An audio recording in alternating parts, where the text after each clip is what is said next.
My name is Iris Rossiter. Thank you for coming today.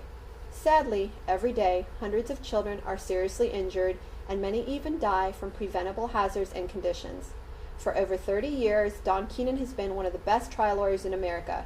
He is the most nationally recognized child advocate lawyer who has represented over 1,000 children in courtrooms all over the U.S. and abroad. He's also received Oprah's People of Courage Award for his work representing children. His office has a Hall of Honor with photos of many of the children he has represented. The 365 Ways to Keep Kids Safe book begins with a page of photos of his clients, Keenan's kids.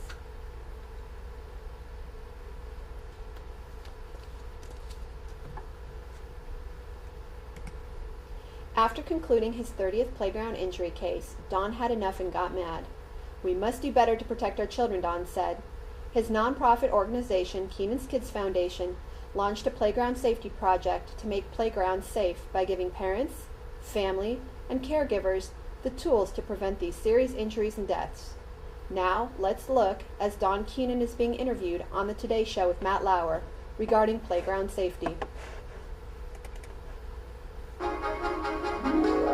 From NBC News, this is Today with Katie Couric and Matt Lauer. Live from Studio 1A in Rockefeller Plaza. We're talking about playground dangers. Did you know, Matt and Al, that every 2.5 minutes a child gets injured at a playground, and every month a child dies from his or her injuries? Well, in just a few moments we're going to have a playground report card to show every parent what to watch for. And what we understand is some of the changes, some of the problems with these playgrounds do not cost a lot of money to take care of. They're simple things. Exactly, or taking out dead tree limbs and things like that. Good morning on Today's Family, hidden playground dangers. Last year we told you about the tragic death of 2.5-year-old Hannah Helms, killed when a dead tree branch fell and hit her on the head while she played in a park in Atlanta. Unfortunately, there has been little change to playgrounds across the country since then. Child advocate Don Keenan has his latest playground safety report card from a safe playground in Atlanta, Georgia. Don, good morning. Good to see you. Matt, thanks for having us back. Well, it's great to have you back. Last year, it was pretty startling, Don. You looked at 30 playgrounds and parks in Atlanta, found that 29 had hazardous conditions. You reported those conditions to authorities, and upon re-inspection found that now 24 of those parks still have the dangerous conditions. 13 of them had no changes at all. Why do you think this is happening? Why aren't changes being made? Well, Matt, the government says they simply don't have the money to make the changes, but as we'll see in a minute, those changes involve a hammer, a saw, common sense, and a little bit of sweat equity. We're not talking about rocket science here. Are you trying to make playgrounds risk-free? I mean, if kids are going to play and they're going to swing on swings and slide down slides, they're going to fall down, they're going to get cuts and scrapes. This isn't zero tolerance, is it? Matt, when you and I were kids, we wanted to run full blast. We wanted to tackle each other. We wanted to somersault, and we want kids to do that today. What we don't want them to do is hit those hidden dangers, those obstacles, those hazards that have absolutely no business being in the playground. The exposed nails, the electrical wires, and the things that we would think would be gone, but they're there in almost every playground. And you have this safety report card that parents can use. How do they actually go about grading a playground or a park?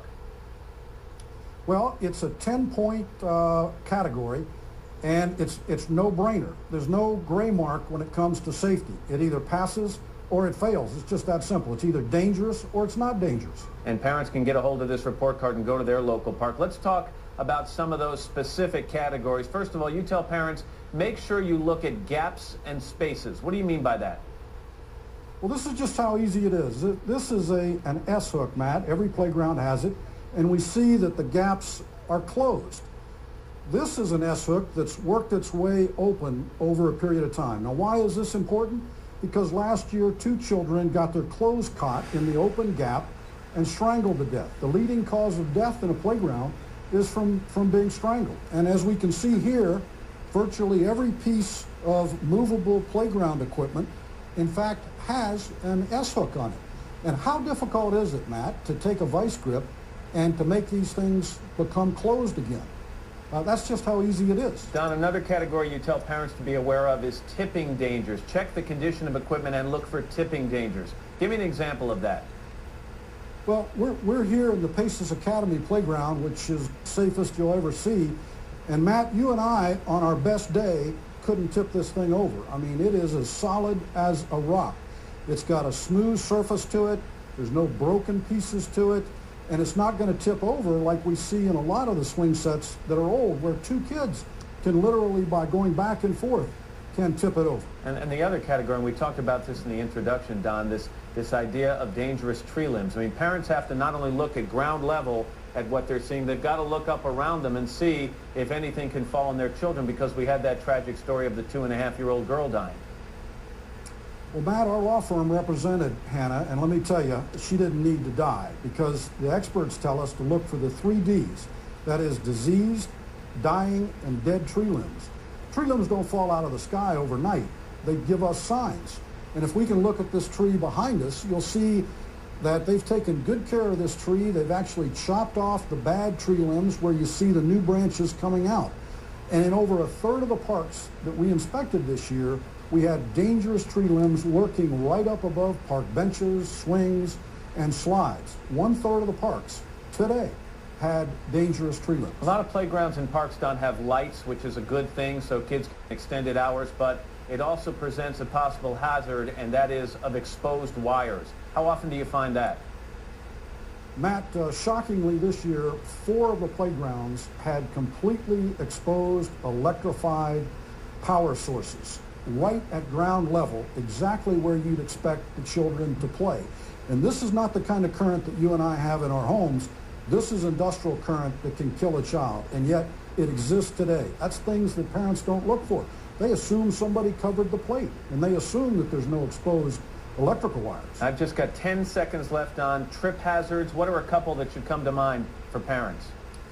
Well, 75% of all injuries come from head injuries. Head injuries are caused because of lack of cushioned, the mulch. Right. We're not talking about expensive things, as well as obstacles. Look at what we found in 8 playgrounds this year.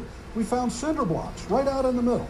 And if it's there in the playground, Matt, kids are going to play on it. Don Keenan. Don, always good information. Hopefully parents were listening this morning and they can use their safety report card in a park or playground near them. Thank you very much. I appreciate it.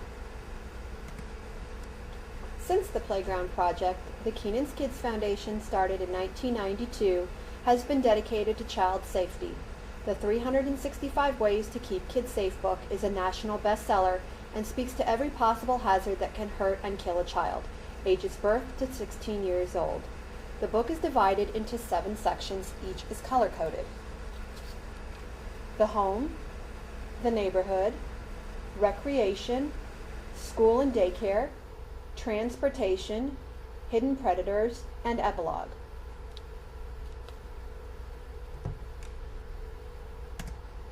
But before we talk about the ways to keep kids safe, let's begin by talking about 2 or 3 common myths. Myth: the government with its regulations and inspections has removed the hazards in a child's world. Fact: as you will see during our visit, more often than not, the regulations that you thought would be in place are not there. Bottom line, a child's safety is up to you. Do not depend on the government or industry. Myth: a defective product, if recalled, means it is not available and I do not have to worry. Fact: wrong. Rarely does a recall mean the manufacturer seeks out existing product. Rather, it simply means that they will not manufacture that product anymore. Oftentimes, products already on the shelf will continue to be sold. More importantly, hand-me-downs, eBay sales, and even Goodwill stores have a ton of recalled dangerous children's products. Myth: all this talk about child safety takes the fun out of a child's life. When I was a child, I was okay. Fact: clearly, the world that we grew up in is not the world of our children today. The injury and death rate statistics in the book, in many instances, show the percentages going through the roof over the last 15 to 20 years, sometimes 10 to 20% increases. Now we are ready to learn how to make the world safe. Part 1, the home. Chapter 1, cribs and beds.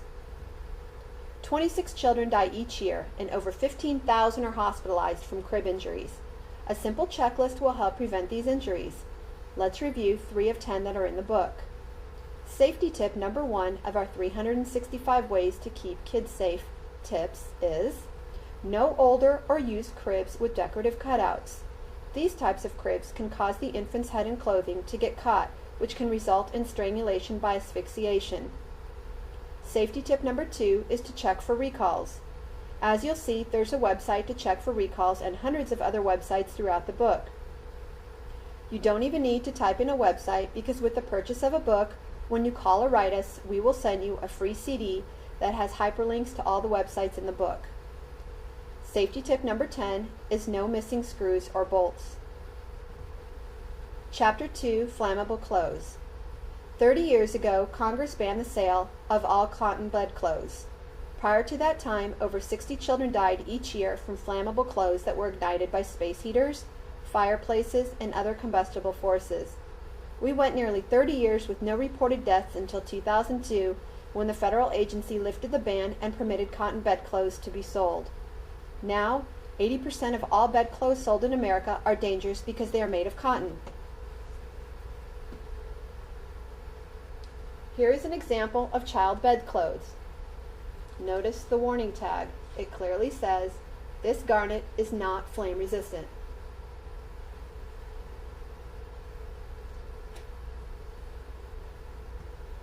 Chapter 5, Dangerous Garage Doors.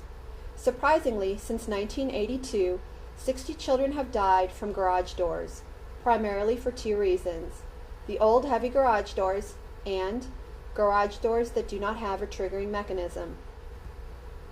The checklist contains 7 things to look for. Let's review 2 of them. Safety tip number 54 is to be aware that any garage door manufactured before 1993 should be considered dangerous. Not until January 1, 1993 did the Consumer Product Safety Commission begin requiring that all new garage doors be installed with external entrapment systems.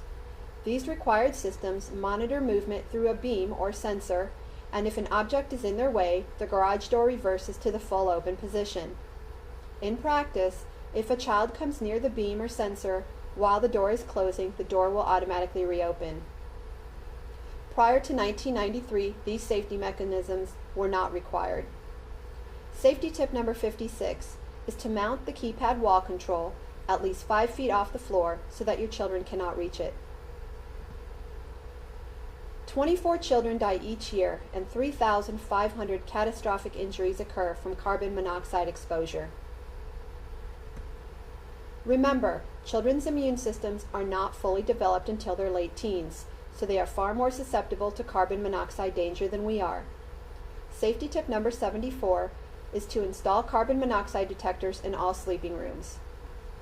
Safety tip number 75 is to keep detectors at least 15 feet from all furnaces and heat sources. Safety tips number 76 and 77 is to hardwire detectors if possible. Hardwire is when you need not depend on batteries and the power source is wired directly into the electric current of the home. This is an example of a hardwire detector. Notice how the power source is wired directly into the electric current of your home. If hardwiring is not possible, make sure you have an LCD light indicating when the batteries are low.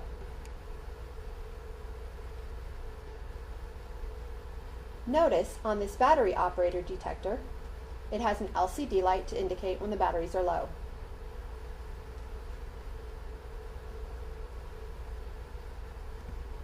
Part 2, The Neighborhood, Chapter 10, Hazards in Outside Play Areas. This chapter runs through such hazards as pesticides, lawnmowers, trees, and others. In Don Keenan's home city of Atlanta, in a 5-year period, there were 65 deaths from falling tree limbs. Tree limbs do not become diseased and fall out of the sky overnight. They give off clear warning signals. Remember the 3 Ds: diseased, dying, and dead.